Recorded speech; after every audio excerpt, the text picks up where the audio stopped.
Hello, Tachy Bunker here, and I want to do a quick tutorial about sidechain EQs. So that's for Dom Sigalas, um, and here's how I can put up a sidechain EQ in FL Studio.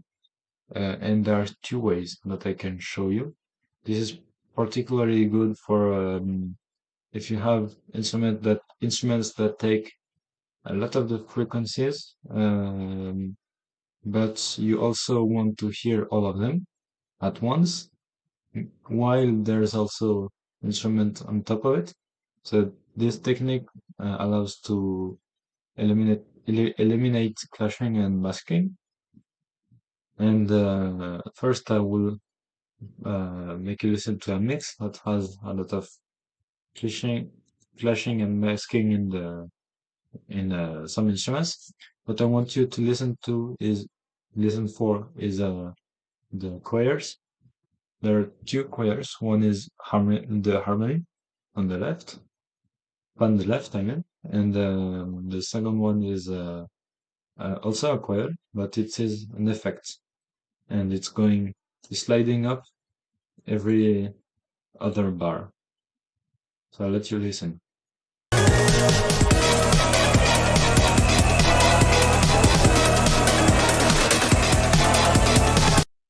So if that wasn't clear, because it's a dance mix, you have the two soloed, and here.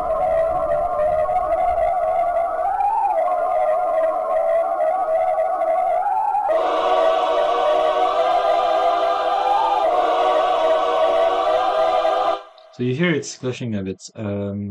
What I want here is that this gets the phone, when it is playing, because it's not playing in the full track. This one is.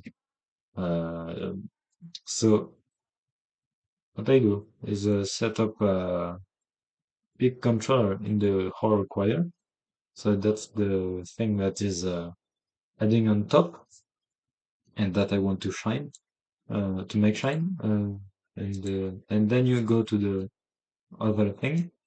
Here it's Marathon Choir, and add an EQ, make a notch, and this notch right here is what we want to control. So ideally, what we want is when the whole choir plays, this goes down. So we automate the gain of this, but it's not really automate, it's sidechain. So what I do is link to controller, and on the input, I put the horror choir peak of the controller, accepts, and now we can see how it does.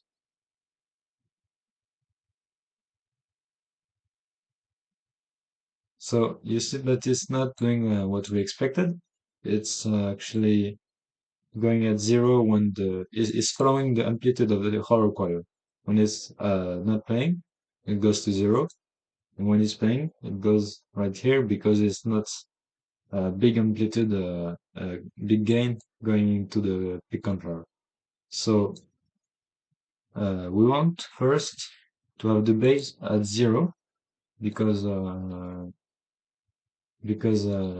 this is the null part, the like no dB adjustment in the EQ.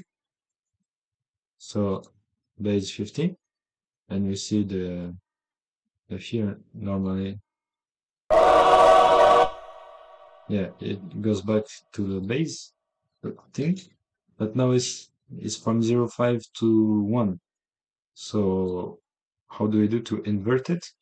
It's simple actually. You have the you go back to the linking page, and you have here available a mapping formula. Either you can go here and choose whatever works, but you can also just write your thing. Here I just put one minus input because this is like how we invert the mapping, you know. Yes.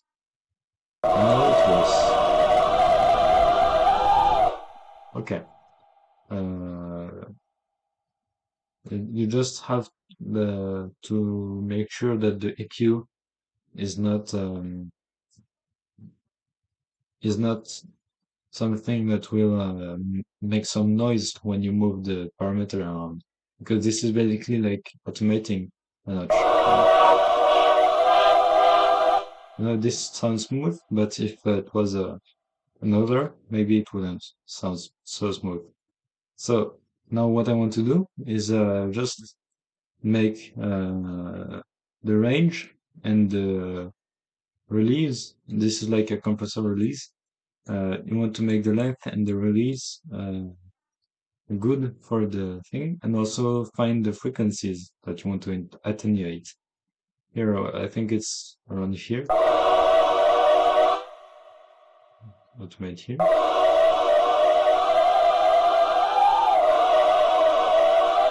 Yeah, this sounds fine. I will go down again. The curve. Okay. So now this works fine. Um, you can hear it in context as well. I will just put the harmonies and the bass. Sorry. Uh, Sorry, this is on the cloud. Cloud. But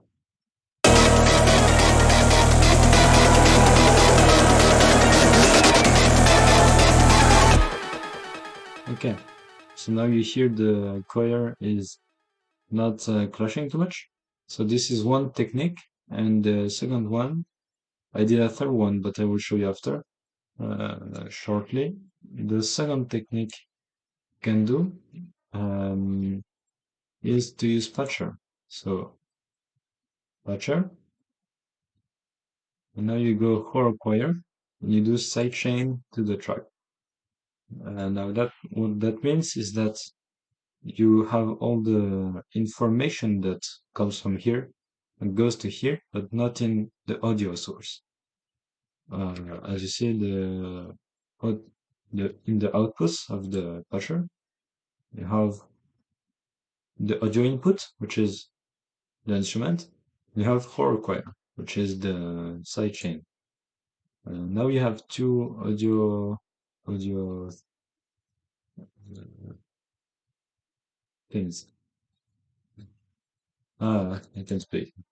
So you can do the same as before. Activate. Now this will create this, which is what which is the equivalent of the link to control that we don't see when we do it by right clicking, you know.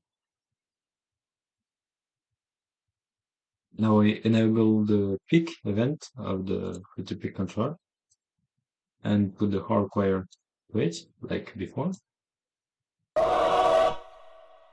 I can also do what I did before, 0.5.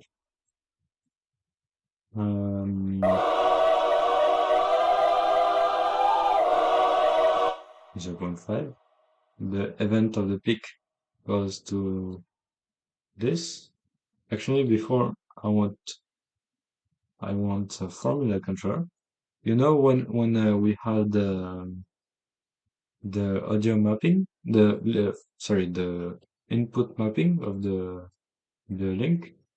We had a formula tab that we don't have now, except in formula control, which has three available variables instead of one input. So I linked the amplitude of the hardwire to 1 to the A, and we do like before when we say.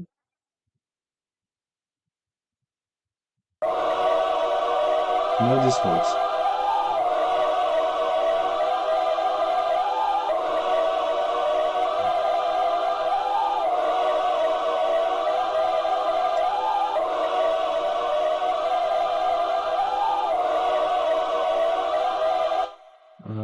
there's a lot of things in the mix, so I want it to be quite separated. Normally, if that was in the foreground, you'd still want a lot of overlap because for glue.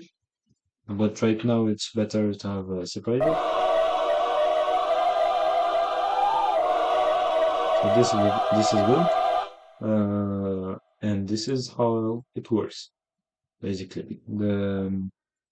Now the thing I wanted to mention afterwards was this the drums side chaining.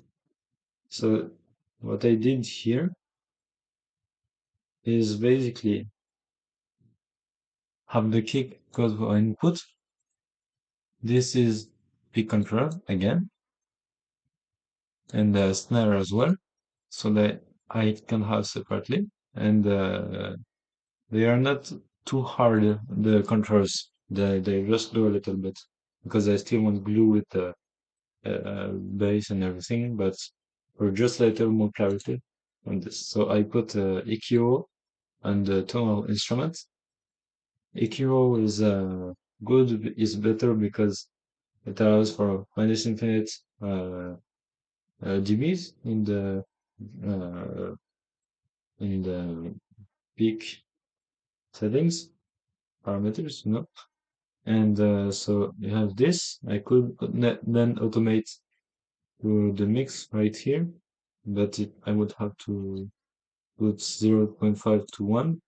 But so what I just did instead is go to here, the mix knob, link to controller, kick, sidechain kick, pick, and just input.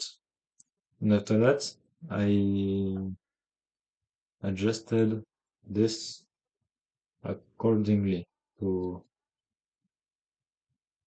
oops, I adjusted these accordingly. I said, so, sorry, maybe it lost. Here, you will see the thing coming up when you have a kick.